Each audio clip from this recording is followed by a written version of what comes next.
E a Procuradoria-Geral da República denunciou mais 203 pessoas suspeitas de envolvimento nos acontecimentos de 8 de janeiro. Agora, o número de enquadrados nos inquéritos conduzidos por Alexandre de Moraes subiu para 1.390. A PGR divide os alvos das denúncias em 3 categorias. 239 são considerados executores, 1.150 são qualificados de incitadores e 1 é investigado por suposta omissão de agentes públicos. E aí, Silvia, a Procuradoria-Geral da República, então, denunciou mais 203 pessoas. E é curioso aí essas categorias que eles estão tentando enquadrar esses denunciados, né, entre executores e incitadores. E algo que também chama a atenção foram presos em flagrante no dia seguinte, quer dizer, um flagrante tardio, né? Mas o Brasil é o país do flagrante perpétuo, né? Não nos esqueçamos disso. Paula, veja, o número já é muito grande, como você bem citou, só que hoje é dia 5 de abril, não é mesmo?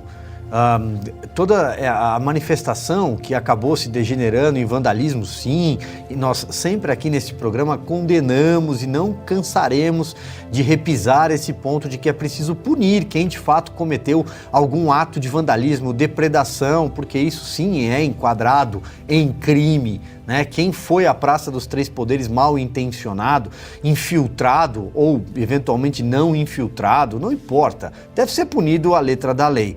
Mas o fato é que se passaram já 3 meses para ter início a individualização de conduta, 3 meses para surgirem as denúncias, só que muitas dessas pessoas que você bem lembrou, estão sendo enquadradas meio que em situações ali de qualquer jeito, não há tipificação penal explícita, muitas delas já foram condenadas, né? Muitas delas já passaram meses na papuda, na colmeia, alguns advogados não sabem do que elas foram acusadas, até porque muitas estão surgindo agora dessas acusações. Então veja, Paulo, são pessoas que já foram parar dentro da cadeia, da papuda, da colmeia, injustamente. Mas isso só a gente fala aqui, né? Agora, o Ministério Público deveria talvez refletir, não? 3 meses depois do dia 8 de janeiro, não passou muito tempo, não? Ou será que ninguém chamou o Ministério Público à baila, né? Aos autos, à luz dos autos nas cortes superiores, como tem acontecido, né? Augusto Nunes, sobe então para 1.390 o número de denunciados pela Procuradoria-Geral da República. Olha, acho que isso é número para concorrer com o Estado Islâmico, né? Se todos forem terroristas, é por aí, porque eles dizem que foram atos terroristas, antidemocráticos. O problema é o seguinte, no começo a gente estranhava a omissão do Ministério Público, da Procuradoria-Geral da República, sobretudo, diante da destruição ostensiva do sistema acusatório brasileiro. O Alexandre de Moraes prendido não dá a menor bola para a Procuradoria-Geral. Agora está oficializado. A Procuradoria está agindo de joelhos para o Supremo Tribunal Federal, porque chancelando essa inversão de funções, o ministro Moraes primeiro prende e meses depois a Procuradoria acusa, denuncia. Não era o contrário que devia ser feito? Então é o seguinte, o Ministério Público lutou anos para trabalhar com alguma independência em relação ao Judiciário, pois agora está se ajoelhando pela chefia voluntariamente. Cris Grêmio, como bem lembrou Silvio Navarro, né, aqueles que participaram de atos de vandalismo, que depredaram prédios públicos, devem ser responsabilizados, as condutas individualizadas, mas são 1.390 denunciados sem uma tipificação penal, ora são executores, ora são incitadores, enfim... Não existe lei, inventar termos. Antes eram terroristas, né? Como bem lembrou o Augusto, cada hora eles inventam uma coisa, é tudo tão surreal que é difícil a gente tecer comentários, a gente não sabe nem bem do que está falando, mas vamos lá, já que tem essa apresentação aí formal do Ministério Público, essa denúncia, né?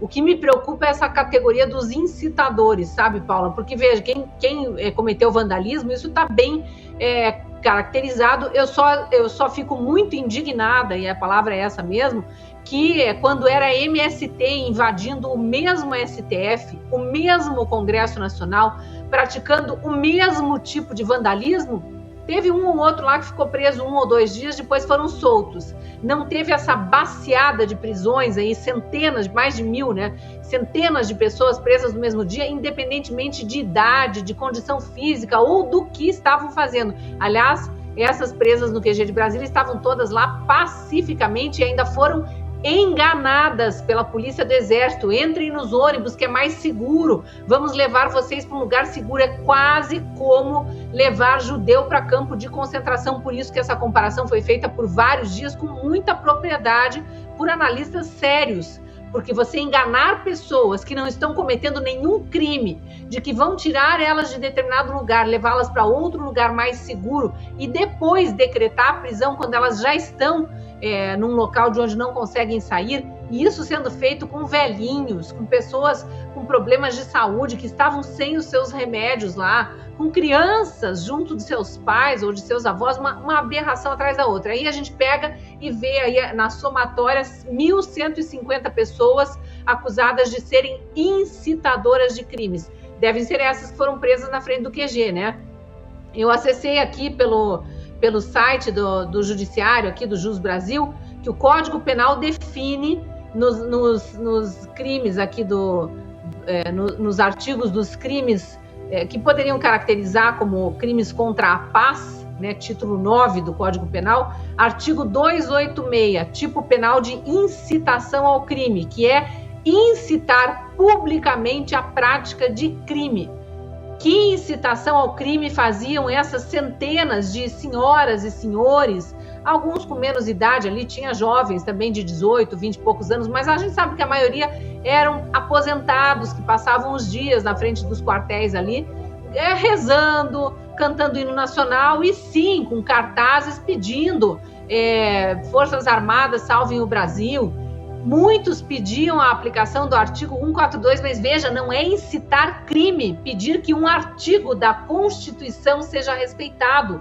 Você concordando ou não com o que diz esse artigo, foram os constituintes de 88 que escreveram e foi aprovado por uma Assembleia Constituinte e está em vigor desde 1988. Não precisou ser usado antes, mas naquele momento uma parte considerável dos brasileiros achava que sim, precisava ser lembrado que esse artigo existia na Constituição e que ele dá poderes às Forças Armadas e por isso as pessoas estavam na frente dos quartéis. Da onde que isso é incitação ao crime? E olha que eu estou colocando uma observação aqui de leigo, é óbvio que vai ter análises jurídicas variadas e é para isso que existem os processos. Vamos ver para onde caminham, mas de qualquer forma, só para completar a informação, incitação à prática de crime tem pena prevista de 3 meses a 6 meses mais multa. Então, se essas pessoas forem condenadas depois do devido processo legal, do trânsito em julgado, de entrar com todos os recursos possíveis e a última instância do judiciário mantiver a condenação, elas já pagaram 2 meses de pena, né? O nosso Código Penal prevê que com 1/6 da pena já pode estar livre até para crimes maiores. Então, elas já pagaram mais do que 1/6 da pena, já pagaram 1/3 da pena máxima. Olha o nível de aberração jurídica que a gente está vendo no Brasil. É uma ditadura disfarçada de democracia. Não vivemos mais uma democracia, definitivamente. Isso não é Estado de Direito, Paula.